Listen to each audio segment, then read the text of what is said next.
name is Beck, and you're Rabbi from another planet. Please like, share, and subscribe, and ring the little bell. Ring the little bell so you're notified when new videos drop. So Dalek Universe Box Set 1 just dropped yesterday. I finished listening to it. I was quite excited about finishing listening to it. I'm looking forward to doing a review of it. This is basically, I think, a bit of a relaunch for Big Finish after, I think, losing its way in 2020. The main range just really fell apart. Just really fell apart. I'm losing its way in 2020, and like, you know, the main range finishing. This, I think, is the way forward for Big Finish. Have they course corrected? Have they not? They've course corrected a bit. Is it any good? It's okay. It's not stellar. It's not as good as I hoped it would be. It doesn't deliver what I hoped it would. I don't think it delivers what it really says on the tin. Maybe it does a bit. It doesn't really deliver, and has one bit of annoying genderism in it, where I don't think they were trying to be annoying genderism. It's just the way of the world right now. So anyway, we're going to be getting into the review. We're going to go into it in detail to let you know why I think the way I feel. There will be a spoiler in this review. I'm going to tell you when it's going to happen, because there's a major plot point that we need to talk about, which is a spoiler for the cliffhanger for there's a cliffhanger at the end of episode 1, and how it's dealt with in episode 2. But I'll give you a fair warning before we get to it. Before we get to that, of course, can you hit the like button? That would be great. Can you hit the share button? Fan-frickin-tastic. Hit the subscribe button. The subscribe button is the one I really want you to hit. You know, the one I really... Oh, yeah, I was just thinking, this is a complete aside. You know, Big Finish, I think the biggest complaint people have is there's just too much content that they can't get through, right? They just can't wade through it. So I've often thought what they should do is a subscriber service. Like, they have 30 titles a month for $2.99. And have them be like 5 years old. And there's a gazillion things. They change them every month. Drop them whenever you want. And that way you control the conversation. You get people access to Big Finish at an easy price point. Again, you generate the conversation, and people will want to go ahead and buy the dead stock. You know that they heard once on the streaming service. Then it struck me the way they should do this. The way they should absolutely do this is on their YouTube channel. They should have paid memberships, and then you pay your membership, and then each month they drop 30 titles, right, that you get if you're a member. You're welcome, Big Finish. You're welcome. So there you go. Like, share, subscribe. That's fantastic. Comments also really helpful, and I really do need your help. If only Big Finish controlled YouTube. What a weird world that we're. YouTube has demonetized my channel. They don't really like me believing in God. Basically, that's the bottom line. They're not really into that at all, or at least expressing that. So they demonetized my channel because of my my intolerable thoughts. That basically, I think, generally speaking, men and women are not interchangeable. Not to say for some it might be, but mostly I just the way I look. But anyway, they were not happy about that at all. So they demonetized my channel. I was like a live guy. No, they weren't into it here again. So yeah, like, share, subscribe, comment. All those things are great. If you want to be super nice, go check out my Indiegogo. 2 freaking awesome comic books. We're going to be rounding this out in about a week. I'm waiting for one more piece of artwork to a new poster. So you get 2 awesome graphic novels. If you buy them both, you get a bunch of extras. You get the For the Male Gaze card, art card series. These are 4 cards, now they're 6. Look, if we make more money, I'll give you more. It's the way it is. These are my 12-year-old masturbatory fantasies. Still work pretty well today, if I may say so. So we have a James Bond one, Keep the British End Up. We have a Space 99 one, Party Like It's 1999. We have a Judge Anderson, Don't Even Think It's Citizen, but I'm thinking it. We have No Hanky Panky in the TARDIS. We have I'm Sensing Strong Emotions, mainly from my pants, you are indeed. And then the final one, which I'm very happy with, is The Force is Female. The Force is Female. If we get $8,000, everybody gets this A2 poster. If not, it's an add-on. It's like $3 extra. There's more posters as the eyes have it. There's Great Balls of Fire. And we got one more poster that's coming, which will, once it's ready, that will be the last week of the campaign. That's going to be an elderly Tom Baker, an elderly Fourth Doctor, and Sarah Jane at the controls of the TARDIS. Forever young is what we're going to call that. Forever young, I think that's a good way of describing David Tennant. You know, he's still, how many, well, 10 years later, pretty young. He fits in absolutely seamlessly. Now, before we get into it, a lot of people will not buy anything that comes with this logo. So, Big Finish, do give you alternate covers for all of them with the other with the Doctor specific logo. I wish they would use the generic Doctor Who logo they used to use, which I really liked. But they didn't give it one for the album cover. So if you want it, here, I made it for you. Just get in contact. I will say I will happily send it to you. I was very up for this logo when I first saw it.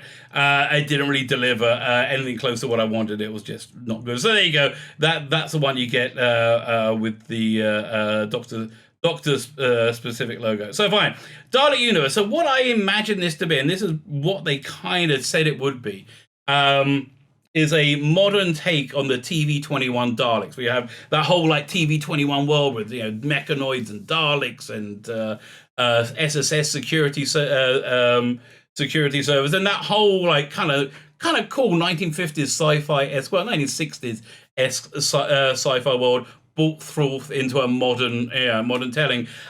So to me, I assumed this was going to be connected to Dalek Empire. Dalek Empire was a series they did in the 2000s. It's brilliant. Dalek Empire is really, really good. They did 4 seasons of it, and it actually got better.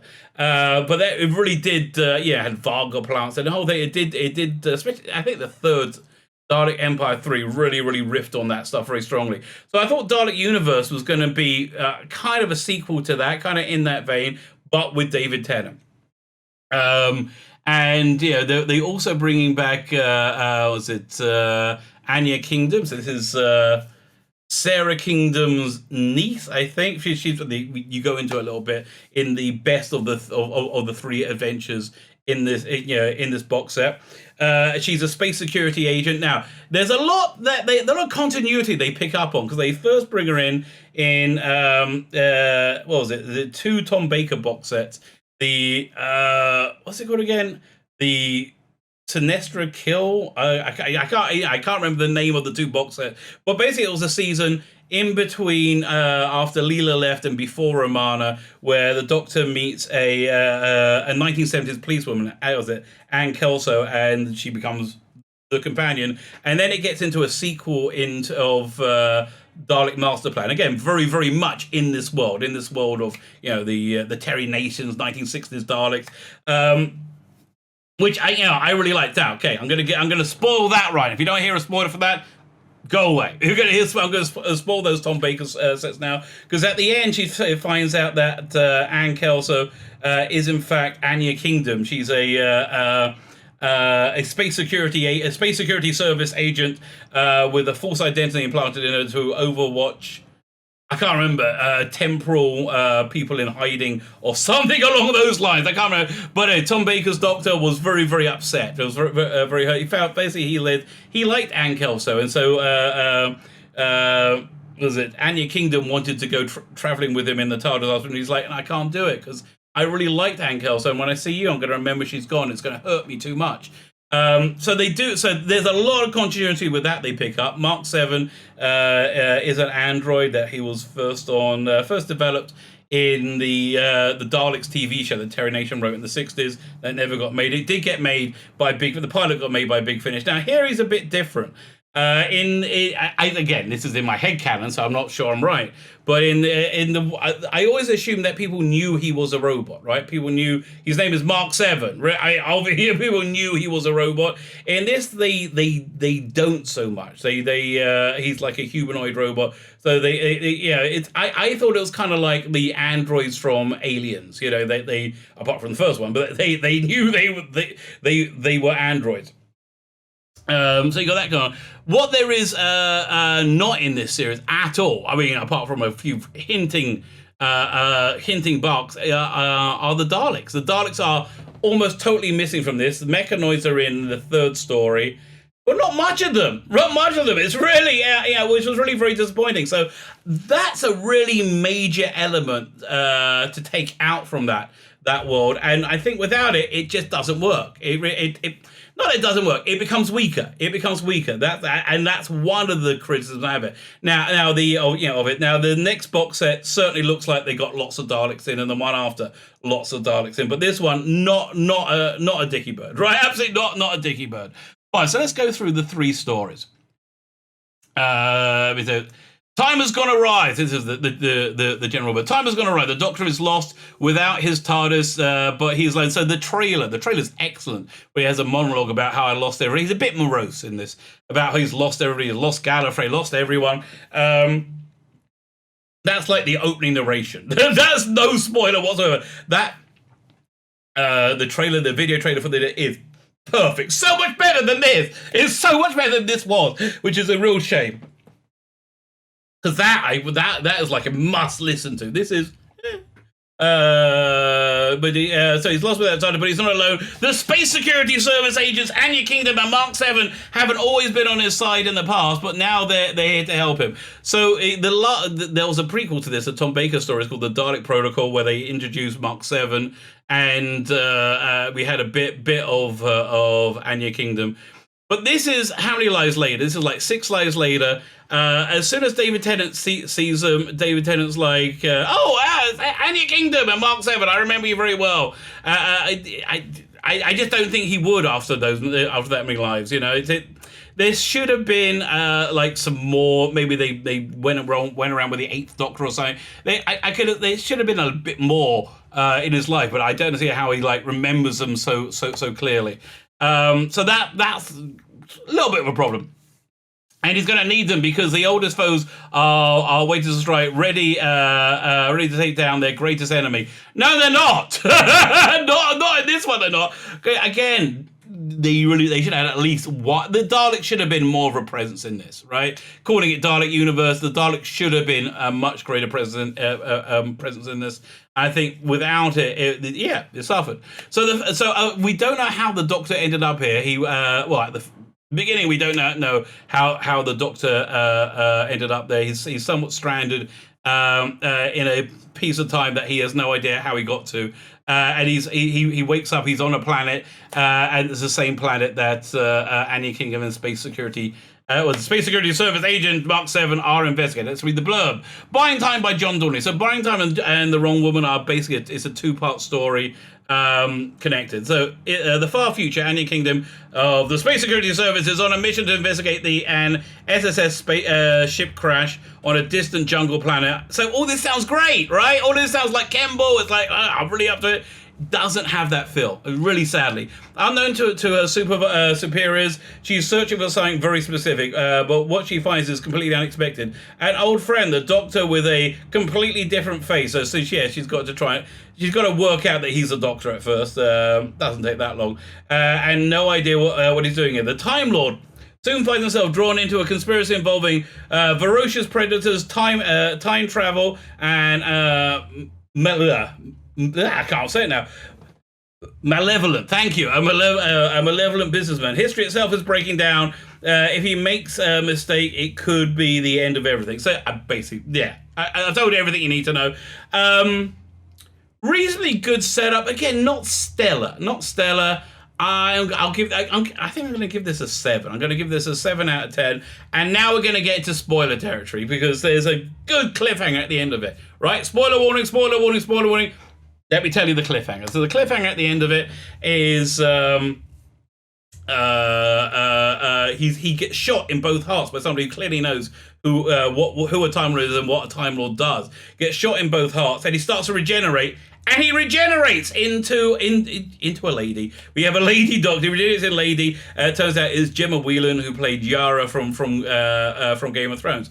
So we end the story. The Doctor's regenerated into a new female Doctor. Okay, and I don't really like the female Doctor, but that's what we're going to talk about in the next story, called The Wrong Woman, right? The Wrong Woman. So half the story we spend with this new Doctor. Without getting much of a hint that David Tennant is coming back. I was like, what?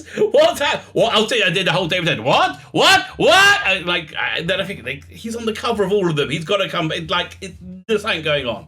Fine. So the team's investigation has taken an unexpected turn, but the signs all still point to Sheldrake. Sheldrake is played by Mark Gatiss. He's a this billionaire time scientist who's about to launch commercial time travel, but like it seems to be commercial time travel, but you know, seems to be a bit tacky about it, right? So it's not like commercial time travel, but the signs also of Sheldrake, with the clock ticking down to the launch of time tunnels. The Doctor, Anya, and Mark split up, but soon discover how hard it is to fight a foe who can always keep one step ahead of you.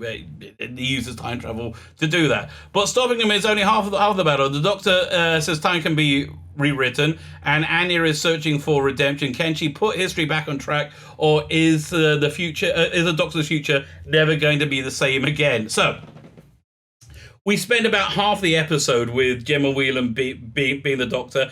I didn't really like her take on the Doctor at all. It was very posh, and it didn't seem real to me. It didn't seem authentic. When Miranda Raisin does Constance Clark, that seems genuinely like comfortable with being posh. This seems more like she was putting on a voice. I guess it wasn't that great. So then halfway through the story, she does something not right. Yeah, I don't want to spoil it any more than that. But she goes into she has this book with her, which turns out to be a TARDIS. She is a Time Lord as well, and inside that TARDIS is the Doctor tied up. Is the 10th Doctor tied up? So the again, spoiler alert. It turns out that she's a future incarnation of the meddling monk.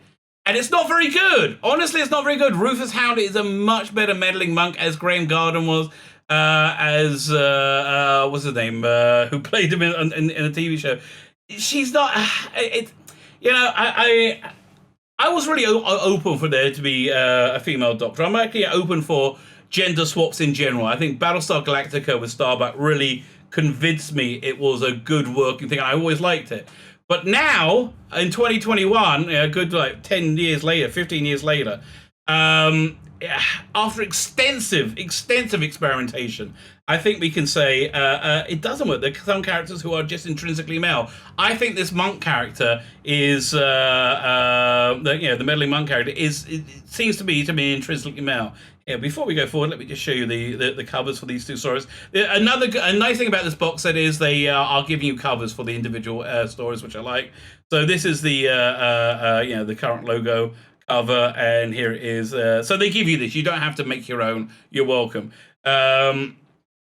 Which you can use either one. I'm so pedantic, but I don't really like using the 2005 non-Doctor Who non-logo font, which is called Defiant Strain or Assiduous Strain. That's one thing. It's my pet peeve. And so now we're on to this, the second one, The Wrong Woman. So that's why they have him in silhouette, because he's basically not in it. So anyway, the story then degenerates into a bit of a romp with time travel things going everywhere. You have dinosaurs and Romans running around. It's supposed to be, but you don't really notice it because you just kind of sucked into the whole thing about the new monk who's called the Nun. There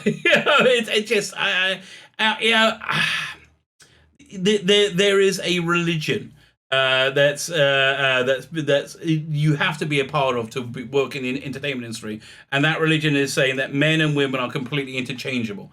I don't think they are. I don't think men and women are. I don't think men or women are superior or inferior to each other. I think everybody's intrinsically equal, but I really don't think they're interchangeable. And the Gemma Whelan monk character just didn't really work, and I get the feeling they really liked it, and we're going to see a lot more of her. And we're not going to see so much of Rufus Hound, who is so much better role. So that's a really big gripe for it. This story is a bit more confused. Again, I'm giving this one a 7. The final story, called The House of Kingdom, I think is the strongest one. Also got the best cover. Let me on. So this is the regular cover. Some really nice mechanoid action going on there, and I do kind of like the shapes behind. It looked kind of like a Star of David. So yeah, I'm very much into it. So, and this is the traditional. This is the David Tennant logo one.